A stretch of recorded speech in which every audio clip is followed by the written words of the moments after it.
సింగనమల రమేష్ బాబు గారికి కార్యక్రమానికి స్వాగతం పలుకుతున్నాం. ఇది ఆయనకి సంబంధించిన కార్యక్రమం. అందరికీ నమస్కారం. ముందుగా మీడియా వారందరికీ స్వాగతం పలుకుతున్నాము. అండ్ అలాగే ఇక్కడ ఉన్న వాళ్ళు కూర్చోవాలి దయచేసి. అయితే ఫస్ట్ ఇవాళ ఈ ఈవెంట్ సంబంధించి నేను ఇంట్రడ్యూస్ చేయాలి. ఎందుకంటే సింగనమల రమేష్ బాబు గారికి ఇంట్రడక్షన్ అవసరం లేదు. ఇక్కడ ఉన్న సీనియర్ జర్నలిస్టులందరికీ ఆయన తెలుసు. అండ్ అలాగే ఆయన పేరు నేను తలిస్తే ఇప్పుడు ఇక్కడ లైవ్లో చూసే ప్రొడ్యూసర్స్కి అండ్ అప్పటి 2010 టైంలో సినిమాలకి సంబంధించిన వారికి చాలామందికి ఆయన తెలుసు. అండ్ ఎస్పెషల్లీ సినిమా నుంచి ఆయన్ని విడతీసి చూడలేము. అలాంటిది సినిమా నుంచి ఒక 14 ఏళ్ళు ఆయన్ని విడతీసి చూసాము. విడతీయబడింది అంటే నమ్మసఖ్యంగా లేదనమాట. దానికి కారణం ఏంటి, కారణాలేంటి, ఈ వనవాసానికి రీజన్ ఏంటి అనేది ఇంకాసేపట్లో రమేష్ బాబు గారే వేదిక మీదకి వచ్చి చెప్పడం జరుగుతుంది. కానీ ఇవాళ ఈవెంట్లో ఒక ఏమంటారు, కన్న కళ పడిపోతే ఆ కళని మళ్ళీ నిలబెట్టుకుందాం అని ఒక ఆశ ఉంటుంది చూసారా, అది కనబడుతుందన్నమాట. అది చాలా అద్భుతమైన విషయం. ప్రతి మనిషిలో ఖచ్చితంగా ఆశ ఉండాలి. జీవితం అనేదే ఒడిదుడుకులతో కూడుకున్నదనమాట. సో అది మన వల్ల జరిగిందా, మనకి జరిగిందా అనేది తెలియాల్సి ఉంటుంది. కానీ ఎక్కడో ఒక పర్వతంలా ఒక సక్సెస్ని నిలుపుకుంటే సడన్గా ఆ పర్వతం కుదుపులకి లోనయ్యి కాస్త వంగినట్టయితే దానికి కారణం ఏంటి, దానికి సంబంధించిన వాతావరణం ఎలా ఉండింది ఆ టైంలో, సో ఆ వాతావరణ అనుకూలత ఆయన వైపు ఎందుకు లేదు అనేది ఇవాళ మనం తెలుసుకోబోతున్నాం అనమాట. ఒక చిత్రానికి సంబంధించిన గురించి మాట్లాడితే ఆ చిత్రానికి సంబంధించిన కథానాయకుడు గురించి మాట్లాడతాం. కానీ ఇవాళ ఈ ప్రెస్ మీట్ ఒక చిత్రానికి సంబంధించింది, విచిత్రంగా జీవితాన్ని మలచబడింది. సో ఆ విచిత్రాలతో కూడుకున్న ఈ జీవితం, ఈ 14 ఏళ్ల ఈ పోరాటం, అది దాటుకొని వచ్చి ఇవాళ ఇక్కడ ఈ ప్రెస్ మీట్లో నిలబడి నాకేం జరిగింది, నాతో ఏం జరిగింది, అసలు కథ ఏమిటి అని చెప్పడానికి ఆ మనిషే, ఆ కథానాయకుడే వచ్చారని చెప్పాలన్నమాట. ఇది సింగనమల రమేష్ బాబు గారి జీవితం. అద్భుతమైన జీవితం అనే పుస్తకంలోంచి 14 ఏళ్ల విలువైన సమయాన్ని అది మడచబడిందా, పక్కకి జరపబడిందా, ఏం జరిగింది తెలియదు. కాకపోతే ఆ 14 ఏళ్ళు ఏమైంది అనేది ఆయన ఇంకాసేపట్లో వచ్చి చెప్పబోతున్నారనమాట. సో సినిమాల గురించి మాట్లాడితే సినిమాకి చాలా డబ్బులు అవసరం. సినిమాలు తీసే ప్రొడ్యూసర్స్కి చాలా డబ్బులు అవసరం. మనందరికీ తెలిసిందే, ఒక సినిమా ప్రొడ్యూసర్ చేస్తూ ఉంటారు. ఆ ప్రొడ్యూసర్కి బ్యాక్లో ఒక ఫైనాన్షియర్ ఉంటారు. సో వారు ఆ ఫైనాన్స్ అనేది అందిస్తే ఒక చిత్రం మొదలవుతుంది, చిత్రం ప్రేక్షకుల వరకు వెళుతుంది. అలా ఎన్నో చిత్రాలకి బ్యాక్ ఉండి డబ్బులు ఇచ్చి ఫైనాన్షియర్గా ఉండి దాని తర్వాత చిత్రం మీద ఉన్న మక్కువతో, ఇష్టంతో, ప్యాషన్తో 2003లో ప్రొడ్యూసర్గా మారి చిత్రాలు నిర్మించడం మొదలుపెట్టి సో 2010 వరకు చిత్రాలు చేస్తూ ఉన్నారు. అందులో తమిళ్లో చేసిన విజయ్ గారు చేసిన పోకిరి సినిమా అయినా, తెలుగులో మనందరూ ఇష్టపడే సూపర్ స్టార్ మహేష్ బాబు గారు చేసిన కలేజా అయినా, పవర్ స్టార్ పవన్ కళ్యాణ్ గారి కొమరం పులి సినిమా. సో ఆ చిత్రం తర్వాత ఆయన జీవితంలో ఒక తుఫాన్ వచ్చిందని చెప్పాలి. ఆ తుఫాను 14 ఏళ్ళు కొనసాగింది. మొత్తానికి 2025 ఒక అద్భుతమైన ఒక బహుమతి ఇచ్చిందని చెప్పాలి. ఈ సంవత్సరం ఈ క్యాలెండర్ రమేష్ బాబు గారి జీవితంలో చాలా చాలా విలువైంది. సో మీ అందరికీ తెలిసిందే, ఒక కేసు అనేది జరిగింది. దానికి సంబంధించి 2011 సంవత్సరంలో జరిగింది. అది 2025 సంవత్సరం వరకు అది కొనసాగింది. సో అంటే దాదాపు 14 ఏళ్ళు, మోర్ దెన్ సో ఆ 14 ఏళ్ళ అసలు ఆ కేసు ఏంటి, ఎలా జరిగింది. సో ఫైనల్లీ ఆయనని కోర్ట్ నాట్ గిల్టీ అని ఇవ్వడం జరిగింది. సో ఇన్నోసెంట్ అని ఇవ్వడం జరిగింది. For that congratulations sir. So మీరు ఈ పోరాటంలో విజేతగా నిలిచారు. సో డెఫినెట్గా ఆ విజయం వెనకాల ఉన్న కదా అండ్ ఆ ఒడిదుడుకులు మేము తెలుసుకోవాలనుకుంటున్నాం. సో నా మాటలే కాదు, వీ హ్యావ్ అన్ ఏవీ అనమాట. అది చూసిన తర్వాత మాట్లాడుకుందాం. ప్లే ద ఏవీ.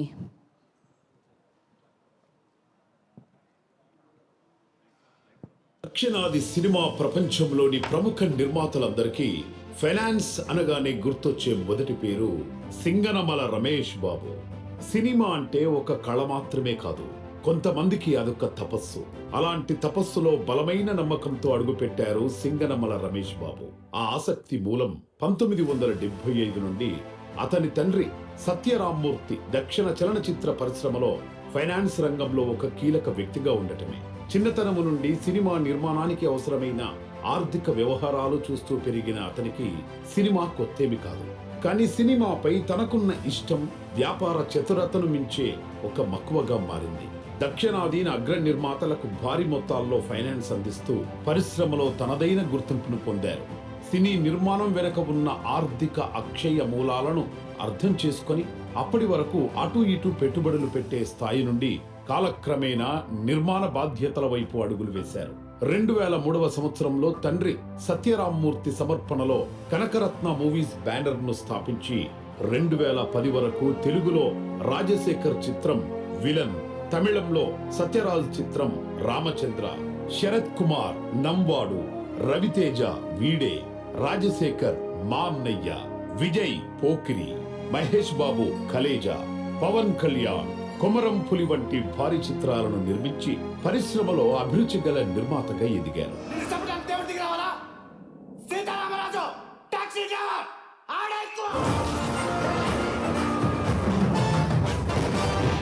దేశపు జెండాకి ఎంత పొగరుంటుందో నరకళ్ళలో కూడా నువ్వు అంతే పొగరు చూస్తావు. தமிழ் யாரும் தெரியணுமா? ஆமா. யார் அடிச்சா பொறி கலங்கி பூமி அதிர்றது உடம்புல தெரியுதோ அவன் தான் தமிழ். நான் தான். నిస్వార్థం, నిరాడంబరం అతని సహజ స్వభావాలుగా కోట్ల రూపాయల లావాదేవీలను చక్కదిద్దే స్థాయిలో ఉన్నా తన కోసం మాత్రం ఏమీ ఆశించలేదు. విలాసవంతమైన భవంతులు, ఖరీదైన కార్లు అన్నీ తనకు అందుబాటులో ఉన్నా అతని మనస్సు మాత్రం ఎప్పుడూ స్నేహితుల నవ్వుల్లో, ప్రేక్షకులకు సినిమాల రూపంలో పంచే వినోదంలో ఉండేవి. ఆయన సహాయపడిన నిర్మాతల సినిమాలు ఒక్కోసారి ఫ్లాప్ అయినా కూడా వాళ్ల పట్ల తన విశ్వాసం తగ్గేది కాదు. వారిని మరింత ధైర్యంగా నిలబెట్టి ప్రయత్నం చేసేవాడు. నమ్మకాన్ని మాత్రమే కాదు, తన సంపదను కూడా వారిపై ఉంచేవారు. అయితే సముద్రం ఎంత ప్రశాంతంగా ఉన్నా అలలు ఎప్పుడు వచ్చి ఆ ప్రశాంతతను విరిచేస్తాయో అస్సలు ఊహించలేం. అలానే అతని తీర్పునిచ్చింది. మహాభారతంలో పాండవులు 12 ఏళ్ల వనవాసం, 1 సంవత్సరం అజ్ఞాతవాసం అయితే రమేష్ బాబు గారిది 14 సంవత్సరాలు. తన విలువైన జీవితం అనే పుస్తకంలో పోగొట్టుకున్న రోజులవి. ఇంత జరుగుతున్నా ఏనాడో తన ఆత్మవిశ్వాసాన్ని కోల్పోలేదు. ఎట్టకేలకు అతను నిష్కల్మషుడిగా బయటకొచ్చాడు. నిందలు తొలగిపోయాయి. కానీ జీవితంలో తనపై పడ్డ మచ్చ, తన మానసిక క్షోభ ఎప్పటికీ మర్చిపోలేదు. తను నమ్మిన సిద్ధాంతం ఒక్కటే, మనిషి జీవితం ఒక దీపం లాంటిదే.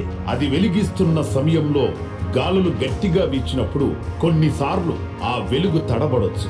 అదే మాదిరిగా కష్టతర పరిస్థితుల్లో మనిషి తిరిగి ప్రకాశిస్తాడా లేదా కృంగిపోతాడా అనేది మన మనోస్థైర్యంపై ఆధారపడి ఉంటుంది. సత్యాన్ని నమ్మి నిలబడ్డ రమేష్ బాబు విషయంలో న్యాయం జయించింది. ఇప్పుడు అతని ముందు ఒక కొత్త మార్గం ఉంది.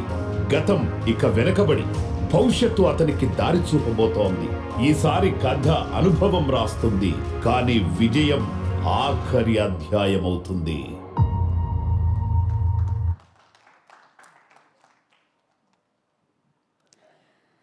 సో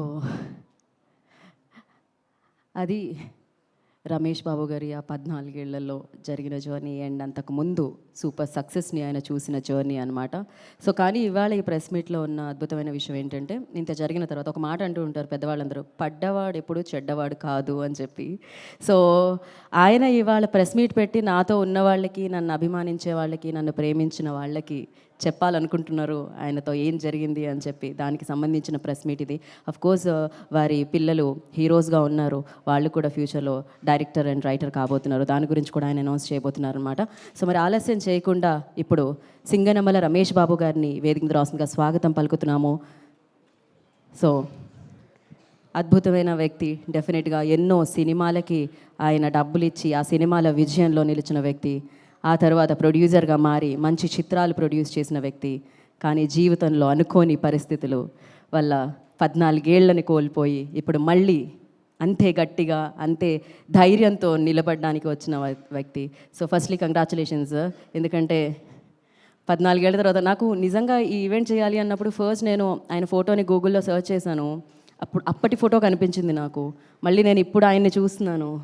ఆ ఫోటోకి ఈ ఫోటోకి చాలా తేడా ఉంది. 14 ఇయర్స్ అంటే చాలా ఎక్కువ జీవితంలో. 14 ఏళ్ళు అంటే. Sir, wish you all good luck sir. ఇక నుంచి జీవితంలో అన్ని మంచి విషయాలే వినాలి మీరు. Yeah.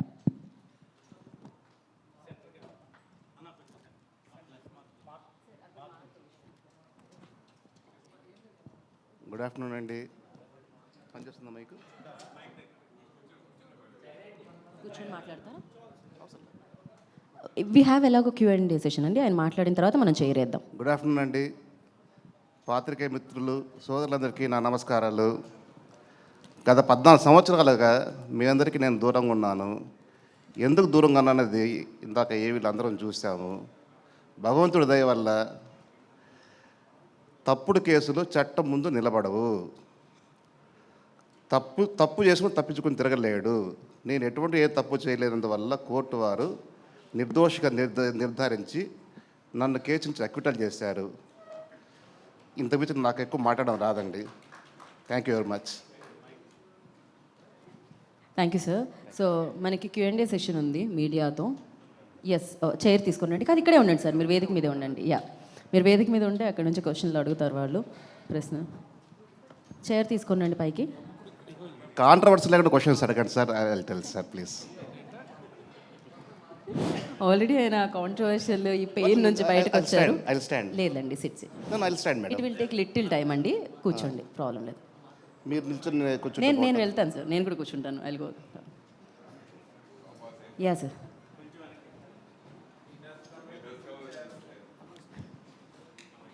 కూర్చోమంటారా? Thanks a lot madam. Suresh Ramesh garu, చెప్పండి సార్. 78 రోజుల జైలు జీవితం, ఆ, 14 సంవత్సరాల పోరాటం, ఆ. నిర్దోషిగా బయటికి రావటం.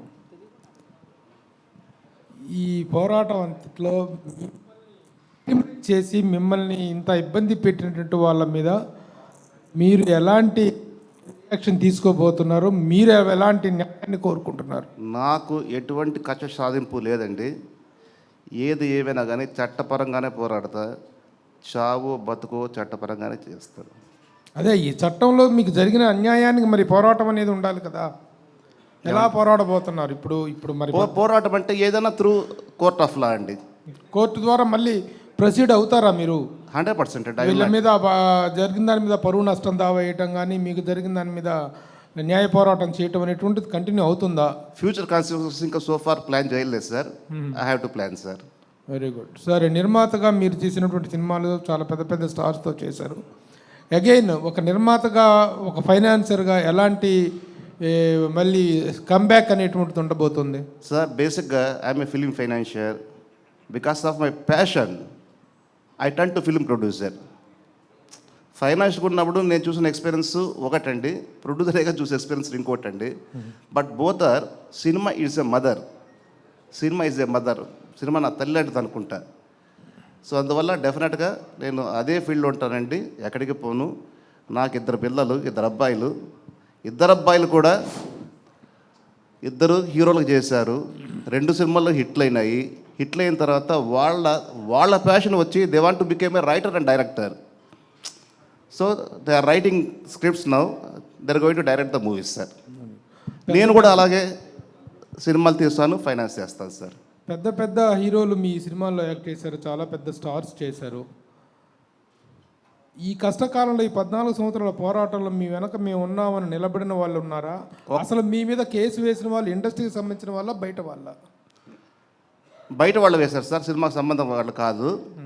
కానీ సారీ టు సే సార్, ఏ ఒక్క సపోర్ట్ లేదు. కనీసం ఏ ఒక్క phone, Ramesh how are you, బాగున్నావు, ఎలా ఉన్నావా, వాట్ యూజ్ ప్రాబ్లం అని పాపానికి పోలేదు సార్ ఎవరు కూడా. నేను ఒక పర్సన్ అని చెప్పను, ఏ పర్సన్ లేదు సార్. రమేష్ గారు, సార్ రమేష్ గారు, మీ కేసుల గురించి ఆల్రెడీ కోర్టు ఎక్విట్ చేసింది కాబట్టి ఇప్పుడు మాట్లాడడానికి ఏం లేదు. మీ లైఫ్లో ఒక ఫైనాన్షియల్గా స్టార్ట్ అయ్యి చాలా పెద్ద పెద్ద సంస్థలన్నిటికీ అప్పట్లో సారీ వన్ బ్రేక్ సార్. నేను కాదు సార్, మా father basically my father is a film financiers okay from 1975. ఆయన దారిలో నేను వచ్చాను సార్. అవునండి అవును. సో అంతా బాగా జరుగుతున్నప్పుడు మీ లైఫ్లో ఫస్ట్ పెద్ద కుదుపు ఏంటంటే కొమరంపులి కలేజా. కుదుపు అంటే ఎలా సార్? అంటే ఆ సినిమా ఆ 2 సినిమాలు చాలా ఎక్కువ డిలే అవ్వడం, ఎక్కువ కాస్ట్ ఆఫ్ ప్రొడక్షన్ ఎక్కువ అవడం, ఆ తర్వాత ఆ సినిమా రిజల్ట్ కూడా నెగిటివ్గా రావడం 2 సినిమాలు కూడా. అసలు ఆ సినిమాలు అంత డిలే అవ్వడానికి కారణం ఏంటి? ఎంత నష్టపోయారు? ఆ 2 సినిమాల మీద ఎంత నష్టపోయారు? ఆ తర్వాత ఆ హీరోల నుంచి వచ్చిన సపోర్ట్ ఏంటి? అంటే లాస్ అయితే జనరల్గా హీరోల సపోర్ట్ ఉంటుంది కదా, అటువంటిది ఏదైనా సపోర్ట్ దొరికిందా మీకు? సార్, ఏదైనా ఒక సినిమా ప్రొడక్షన్ అనేది ఈ రోజుల్లో అంటే ఒక రాజమౌళి సినిమా, శంకర్ సినిమా 3 ఏళ్ళు 4 ఏళ్ళు అలా పడుతుంటుంది. మొన్న రీసెంట్గా పుష్పట్టు అది 3 ఏళ్ళు చేశారు. కానీ ఆ రోజు నేను చేస్తున్న రోజుల్లో 3 ఏళ్ళ సినిమా అనేది లేదు సార్. ఆ రోజుకి కొమరంపులి కానీ కలేజా కానీ పోకిరి కానీ ఇంకోటి కానీ ఏదైనా కానీ 6 months 9 months ఆర్ 1 year ఇదే సార్. కానీ దురదృష్టం బ్యాడ్ లాక్ ఏమంటే ఇట్స్ మై ఫేట్ 3 సంవత్సరాలు పట్టింది సార్. 3 సంవత్సరాలు అంటే మెయింటెనెన్స్ ఎంత ఉంటుంది అనేది ఒక ప్రొడ్యూసర్కి తెలుస్తుంది సార్. ఎవ్రీథింగ్ రన్ చేయాలి కదా సార్. ఆఫీస్ రన్ చేయాలి, శాలరీస్ రన్ చేయాలి, ఇంట్రెస్ట్ రన్ చేయాలి, అన్నీ పెరిగిపోతాయి కదా. సో ఇంకో క్వశ్చన్ మీరు ఏమన్నారంటే నాకు 2 సినిమాల్లో కూడా 100 కోట్ల నష్టం వచ్చింది సార్. ఇంకో క్వశ్చన్ అడిగా నేను మర్చిపోయాను సార్, గుర్తురాలి. హీరోలు ఏమైనా సపోర్ట్ చేశారు? ఎటువంటి సపోర్ట్ లేదు. కనీసం అయ్యో పాప అని చెప్పిన పాపానికి కూడా పోలేదు సార్. సరే, ఎందుకు అంత డిలే అయ్యింది? బ్యాడ్ లక్ అన్నారో, అసలు ఏ కారణం? బ్యాడ్ లక్ అంటే సార్, కొమరంపులి తీస్తున్నప్పుడు పవన్ కళ్యాణ్ గారు ప్రజారాజ్యం పార్టీ పెట్టుకున్నారండి ఆయన. ఓకే. సో దానివల్ల ఎంతో కొంత కొద్దిగా డిలే అయ్యింది. అది వన్ ఆఫ్ ది రీజన్ చెప్పొచ్చు. So many reasons. అలాగే కలేజ్లో కూడా సో మెనీ రీజన్స్ అండి. ఓకే. రమేష్ బాబు గారు సార్, ఇక్కడ సార్ ఎక్కడండి? సార్ అంటే మీరు ఇందాక మీ ఏవిలో చూస్తే అంటే కటకటాల వెనక్కి వెళ్ళారు, కడిగిన ముత్యంలా బయటకు వచ్చారు. యాక్చువల్గా మీరు ఇంతకు ముందు చేసిన సినిమాలన్నీ కూడా పెద్ద పెద్ద సినిమాలు, 2 అంటే ఫైనాన్షియల్గా చేసిన చిన్న సినిమాలు చేశాను, పెద్ద సినిమాలు చేశాను. సినిమాలు అంటే మాకు గుర్తుండే ఈ 2 ఎక్కువ గుర్తున్నాయి కాబట్టి ఇప్పుడు మళ్ళీ బేబీ స్టెప్స్ మళ్ళీ స్టార్ట్ చేసినట్టే కదా ఫస్ట్ నుంచి. అవునండి. సో మరి డైరెక్ట్గా మళ్ళీ పెద్ద సినిమాలకి వెళ్తారా, లేదంటే కంటెంట్ ఓరియంటెడ్ సినిమాలు రాబోతున్నారా? ఎలాంటి సినిమాలు ప్రొడ్యూస్ చేయాలనేది మీ నెక్స్ట్ గోల్? నాకు బేసిక్గా నేను ఇన్ఫ్లుయెన్స్ అయింది త్రివిక్రమరావు గారు, దేవి వరప్రసాద్ గారు. వాళ్ళు పెద్ద సినిమాలు చేసేవాళ్ళు. నాకు సినిమా అంటే ప్యాషన్, చిన్నప్పటి నుంచి పిచ్చ ప్రేమ. ఫైనాన్షియల్గా వచ్చానండి నేను.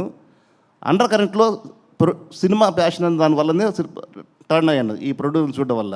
దేర్ ఆల్ నాకు ఫ్రెండ్స్, నాకు ఫాదర్స్ లాగా అందరూ కూడా. ఇంకోటి ఏదో అడిగారండి. మీరు నెక్స్ట్ చేసి పెద్ద సినిమాకి వెళ్ళబోతున్నారా డైరెక్ట్గా, లేదంటే కనుక కంటెంట్ ఓరియంటెడ్గా చిన్న చిన్న? ఫస్ట్ నేను అనుకోవడం కంటెంట్ ఓరియంటెడ్ అనుకుంటున్నాను సార్. అది ఉంది బేసిక్గా. పెద్ద సినిమాలు బేసిక్గా ఉన్నాయి సార్. 2 ఉంది. ఆశ ఏది చావలే. అయితే 14 సంవత్సరాలు ఇంత గ్యాప్ వచ్చినా కూడా నేను వేరే ప్రపంచంలో ఉన్నా, చట్ట ప్రపంచంలో ఉన్నా.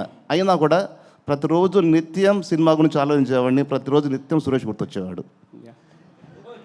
అయితే 14 సంవత్సరాలు తర్వాత ఇప్పుడు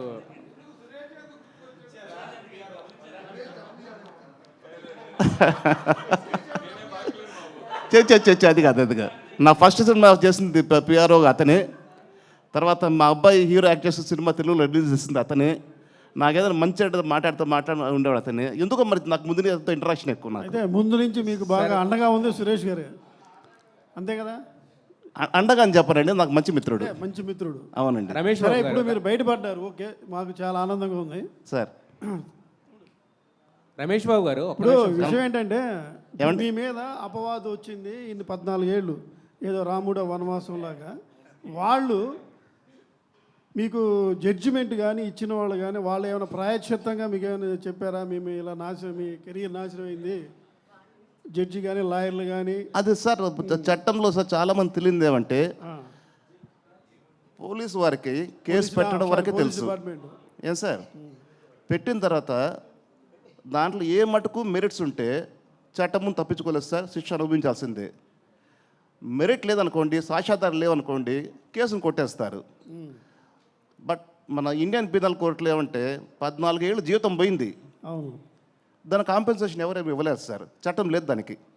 సారీ అని చెప్పారు ఫైనల్గా ఏమన్నా మేము ఇలా ఎవరు కోర్టు ఎందుకు సార్ చెప్తుంది సార్? పోలీసు కానీ వ్యవస్థ ఇప్పుడు మీ మీద వాదించి తప్పుడు కేసు బనాయించింది సార్. మన సినిమాలు చూస్తుంటాం కదా సార్. ఆ కెరియర్ హీరోని ఇలా చేస్తే వాడు ఏదో చేయడం వ్యవస్థల మీద పోరాటం అనేది మీకు అనిపించలేదా?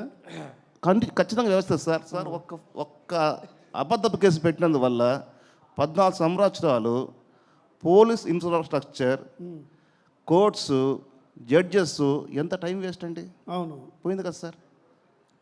మరి దాన్ని మనం ఏం చేయలేదు సార్. కొత్త చట్టం తేవాలి, గవర్నమెంట్ కొత్త చట్టం తెస్తే. అదే మీరు కొత్త చట్టం వస్తే మా మీద కానీ కాదు సార్.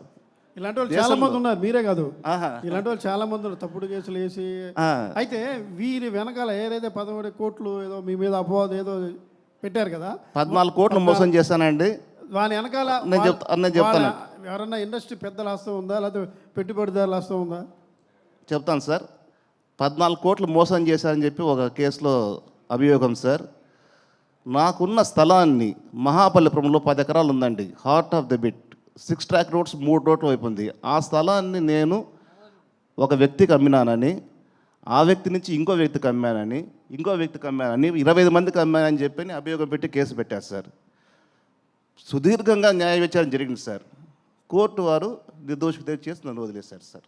రమేష్ బాబు గారు యాక్చువల్గా పాప ఏమండి, గుడ్ క్వశ్చన్.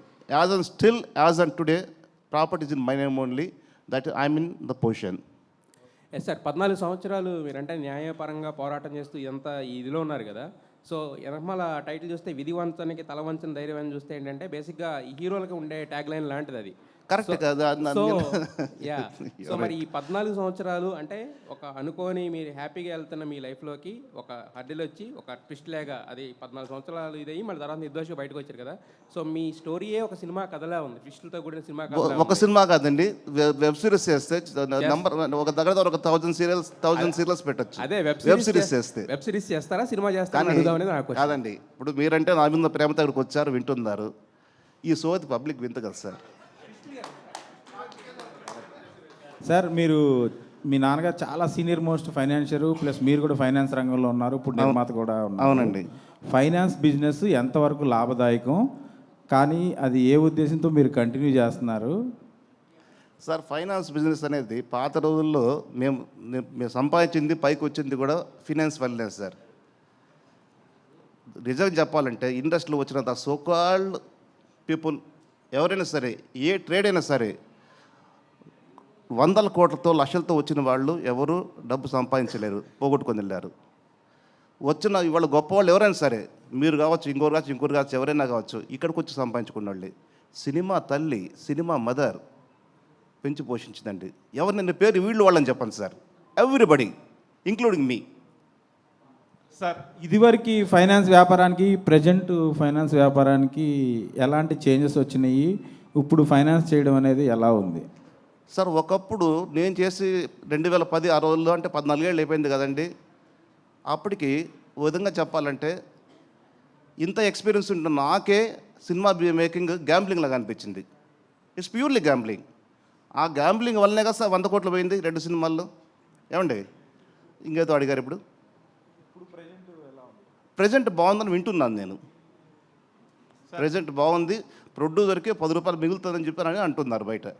సార్ రమేష్ గారు. రమేష్ బాబు గారు. సార్ ఇక్కడ సార్. రమేష్ బాబు గారు, ఈ 14 సంవత్సరాల్లో మీరు కోర్టు కేసు వలన దూరంగా ఉన్నారు అంటున్నారు.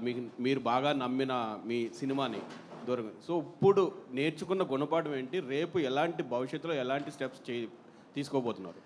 సార్, నేర్చుకున్న గుణపాఠం అంటే అండి, డైరెక్టర్ డేట్లు ఇచ్చాడు కదా, హీరో డేట్లు ఇచ్చాడు కదా, కథ రెడీ ఉంది కాదండి. Each and every craft 24 crafts నీ గ్రిప్లో ఉంటేనే సినిమా లాంటి ఇంట్లో కూర్చో అనే ఫీలింగ్లో నేను ఉన్నాను సార్. ఎందుకంటే నేను తప్పులు చేస్తే కాబట్టి I have to accept my own mistakes. Ramesh గారు, భవిష్యత్తులో ఏం చేద్దాం అంటే మీ పిల్లల్ని ఇచ్చేద్దాం? సార్, పిల్లలు అనేది పెద్దవాళ్ళు అయ్యారు, వాళ్ళ ట్రాక్ వాళ్ళది. యాక్చువల్ నేను వాళ్ళని బతిమలాడాను. అరే బాబు, హీరోలు అయ్యారు, హీరో అనేది ప్యూర్లీ గాడ్ గిఫ్ట్. నేను కాలేని హీరో, మీరు కాలే హీరో, సురేష్ కాలే హీరో. ఏమండి, మీరు హీరోలు అయ్యారా సినిమాలు చేయాలంటే వాళ్ళు ఒకటే అన్నారు, daddy hour passion is not hero, we want to become writer and director అన్నారు. గో హెడ్ అని చెప్పి సో వాళ్ళు ఆ ప్రాసెస్లో వాళ్ళు ఉన్నారండి. వాళ్ళ గోళ వాళ్ళది, నా గోళ నాది.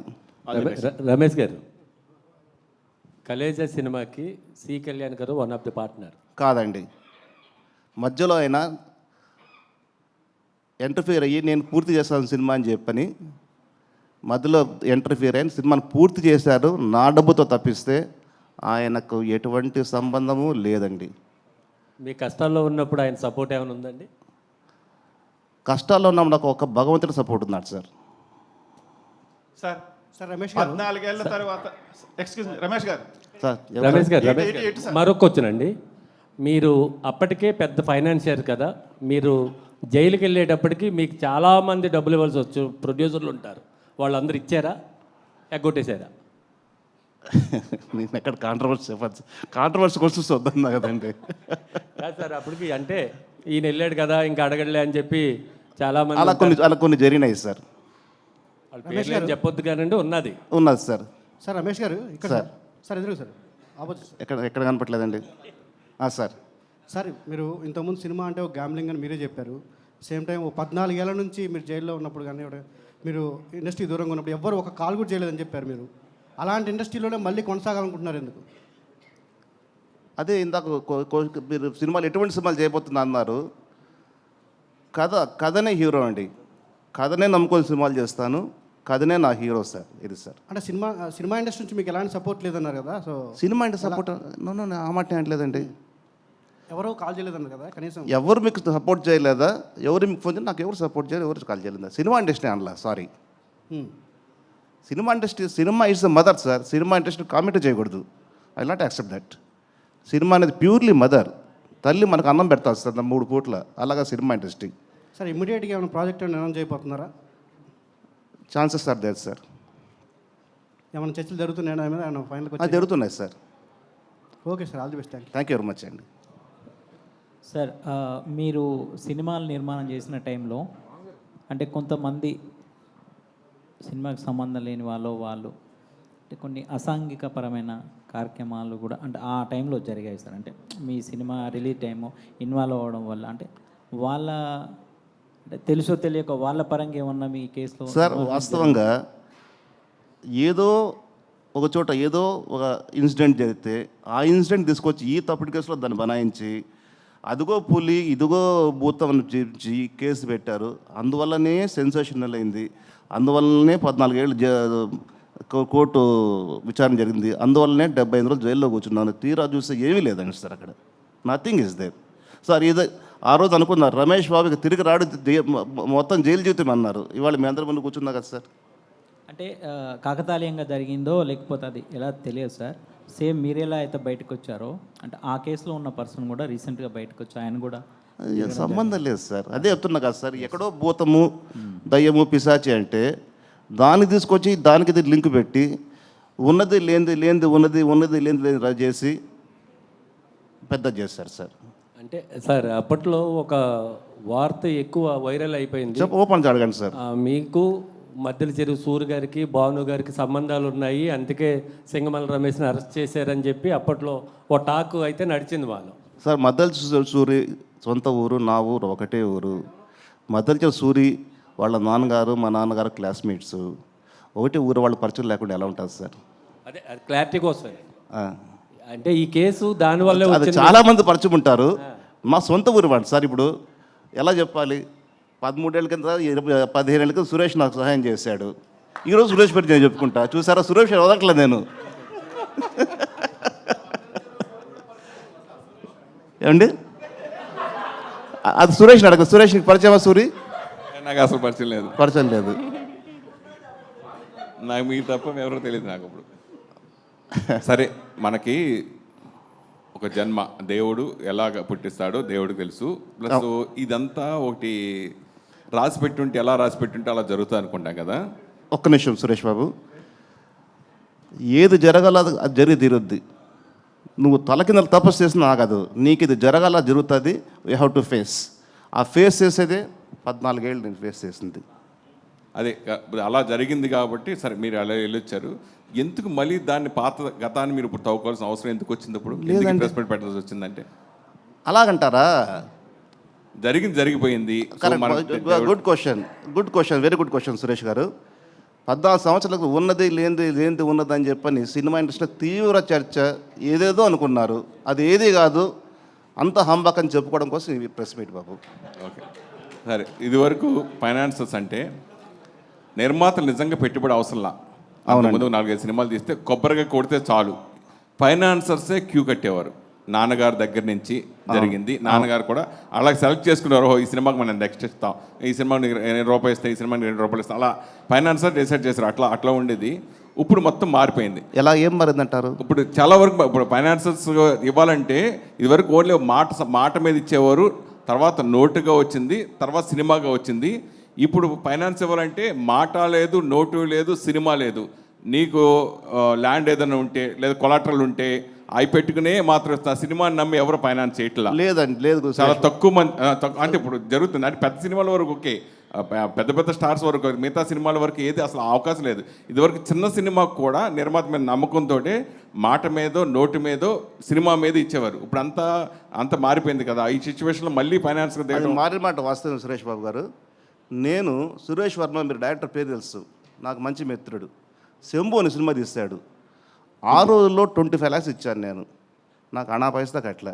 అతని దగ్గర లేదు, పరిస్థితి బాగలేదు. మరి ఓకే డన్, థ్యాంక్ యూ, కట్టలేనన్నా అన్నాడు. ఓకే అన్నాను.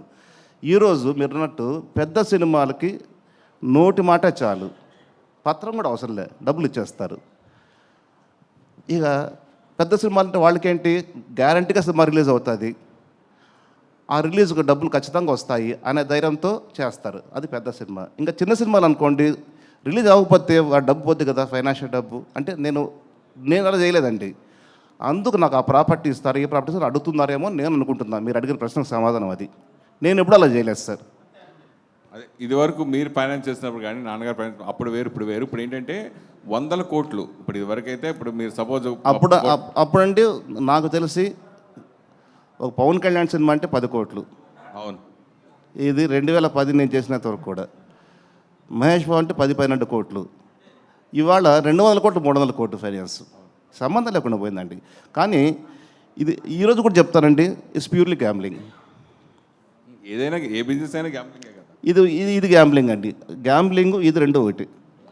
ఈ టైంలో నేను ఫైనాన్స్ చేస్తానని మళ్ళీ మీరు ప్రొడక్షన్ రావడని ఆ కోరిక దాంతవరకు కరెక్ట్ అనుకుంటున్నారు సార్. పాములు పట్టేవాడు పాము కాటేస్తుందని తెలుసు, వాడు వేట పోక తప్పదు, పోతాడు, కాటేస్తే మందు పూసుకుంటాడు, మళ్ళీ ఇంటికి వస్తాడు. వ్యాపారం అది కదా సార్. సురేష్ నాకు ఫైనాన్స్ చేస్తాడేమో తెలియదు మరి. రమేష్ గారు ఇక్కడ చెప్పండి సార్. మీరు ఎన్నో శుక్రవారం సినిమాలు రిలీజ్ అవ్వడానికి చాలా హెల్ప్ చేశారు. ఏమంటే ఇంకోసారి గట్టిగా చెప్పరా? ఎన్నో శుక్రవారాలకి సినిమాలు రిలీజ్ అవ్వడానికి మీరు కీలక పాత్ర పోషించారు మీ ఫైనాన్స్ దాంతో. సో మీ రిజల్ట్ కూడా శుక్రవారం వచ్చింది, జనవరి 31. సో నెక్స్ట్ ఫ్రైడేస్ నుంచి ఎప్పటి నుంచి అన్నా ఇప్పుడు మీ నెక్స్ట్ ఫ్యూచర్ ఏంటి అని చెప్పి చాలామంది అడిగారు. మీరు కొన్ని సినిమాలు అనౌన్స్ చేస్తానని చెప్పి కూడా చెప్పారు. అయితే ఇప్పుడు ప్రజెంట్ సినిమా మీరు అన్నట్టు ప్రొడక్షన్లోనే చాలా మార్పులు వచ్చాయి. ఇప్పుడు మీ అబ్బాయిలని మీరు రైటర్ అండ్ డైరెక్టర్స్గా ఇంట్రడ్యూస్ చేయాలనుకున్నా కూడా ఫిల్మ్ మేకింగ్ ప్రాసెస్ కానీ నేను మేక్ చేయాలండి. నేనైనా మేక్ చేయొచ్చు, వాళ్ళు బయట ప్రొడ్యూసర్ చేసుకోవచ్చు. అది so far not decided. But మీరు ఇప్పుడు తీసుకునే జాగ్రత్తలు ఏమిటి ప్రజెంట్ సినారియోలో? అట్ ద సేమ్ టైం మీరు ఇన్నాళ్ళు ఈ 14 ఏళ్ళు దూరంగా ఉన్నారు, ఎంత ఓకే ఫైన్, ఇప్పుడు మీరు బయటకు వచ్చారు. దీని తర్వాత నుంచి మీ నెక్స్ట్ ప్రాసెస్ ఎలా ఉంటుంది? తీసుకొని జాగ్రత్తలు ఏమిటా సార్? ఇందాక కూడా చెప్పాను, కథే సినిమాకి hero sir. First location hunting దగ్గర నుంచి ప్రతిదీ ప్రొడ్యూసర్ క్షుణ్ణంగా ఇన్వాల్వ్మెంట్ ఉండాలి.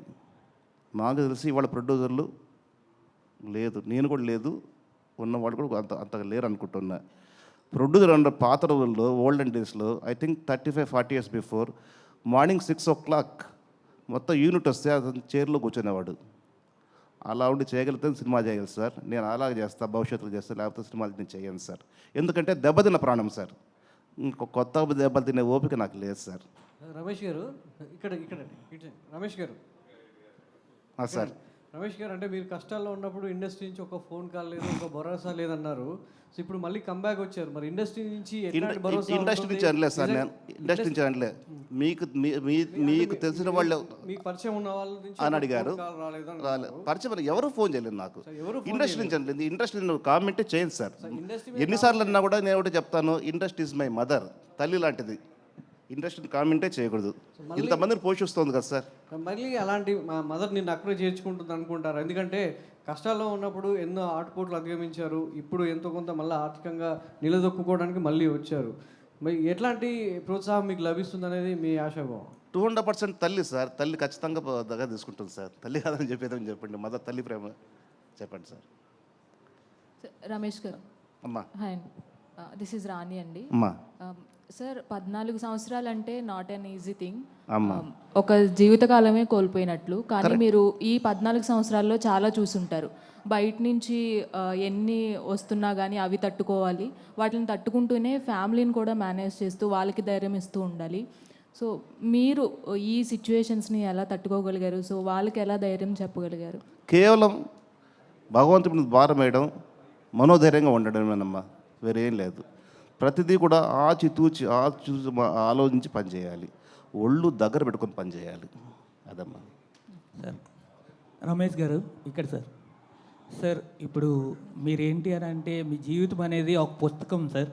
అంటే ఎన్నో రకాలుగా అన్ని రకాలుగా అనుభవించారు అనమాట. ఎన్నో చూశారు, ఎన్నో అవకతవకలు ఎదుర్కొన్నారు సార్. అసలు ఒక మనిషి, సాధారణ మనిషి సినిమా ఇండస్ట్రీలో చూడని పరిస్థితి నేను చూశానండి. Okay sir. What is meant by life అంటే ఏం చెప్తారు sir? Me what is meant by life అంటే ఏం చెప్తారు? అర్థం కాలండి. జీవితం అంటే ఏంటి అని అంటే ఏం చెప్తారు? జీవితం అంటే ఏముంది సార్? జీవితం అంటే జీవితం సార్, అంతే. అంటే మీ ఉద్దేశంలో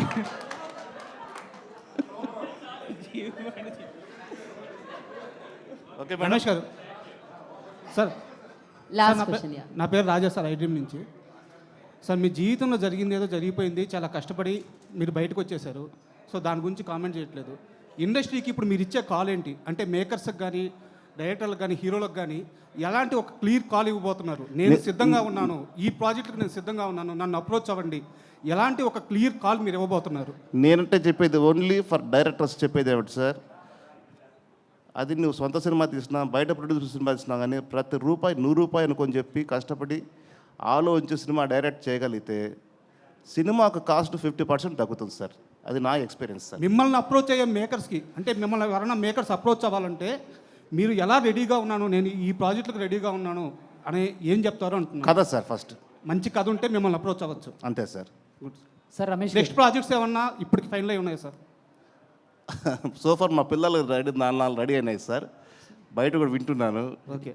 మీకు తెలియదు ఉంది, ఏది జరగక ముందని మనం చెప్పలేం కదా సార్. జరగాల్సిందే జరుగుతుంది అన్నమాట. All the best sir. Thank you very much sir. Sir, Ramesh garu, last question sir. Sir sir నమస్తే. నమస్తే సార్. సార్, ఇందాక మాట్లాడుతూ బడ్జెట్ విషయం గురించి కూడా మీరు టచ్ చేశారు. అంటే ఇదివరకు బడ్జెట్, ఇప్పుడు బడ్జెట్ చాలా పెరిగిపోయిందని చెప్పి. బట్ మీ అప్కమింగ్ మూవీస్కి ఏమన్నా బడ్జెట్ లిమిట్ పెట్టుకున్నారా? ఇంతలోనే మన సినిమా సార్ చేయాలి? నేను చెప్తాను సార్. బడ్జెట్ అనేది జాగ్రత్తగా ప్లాన్ చేసి ఇల్లు కట్టాలనుకుంటారు సార్. మీకు ఒక స్థలం ఉంటుంది, ఇంతలో కట్టాలనుకుంటారు, అది ప్లాన్. అది ఒక విధంగా అది మీ చేతుల్లో ఉంది, సినిమా మన చేతుల్లో లేదు. అది sir. Thank you sir. Thank you media for your questions. Thank you so much. Thank you very much. So అందరికీ నమస్కారం అండి. థ్యాంక్ యూ రమేష్ బాబు గారు. Thank you so much. ఏదైనా తప్పు మాట్లాడంటే కైండ్లీ అపాలైజ్ మీ. లేదండి, మీరు మీ జీవితం నుంచి వచ్చిన అనుభవంతో కూడిన ఆన్సర్స్ ఇచ్చారు కాబట్టి అసలు ఎలాంటి తప్పు కాదు. So thank you so much. And మీరు బెస్ట్ని చూశారు, వర్స్ట్ని చూశారు, ఇప్పుడు స్ట్రాంగ్గా నిలబడతారు. అండ్ ఇక్కడ నుంచి అంతా మీకు మంచి జరగాలి మనస్ఫూర్తిగా. Thanks for your blessings ma'am. Thank you so much. And thank you media for your support. Thank you media everybody. మరొక ప్రెస్ మీట్లో కలుసుకుందాం మనం రమేష్ బాబు. మరో ప్రెస్ మీట్లో కలుసుకుందామండి. సినిమా ఈవెంట్లో కలుసుకుందాం మళ్ళీ. థ్యాంక్ యూ అండి. థ్యాంక్ యూ అండి. క్యూ న్యూస్ ఛానల్లో పనిచేయటకు అనుభవం గల సీనియర్ వీడియో ఎడిటర్స్ కావాలను సంప్రదించవలసిన నెంబర్ 8688926084. qnews@gmail.com ను సంప్రదించండి. లైక్ చేయండి.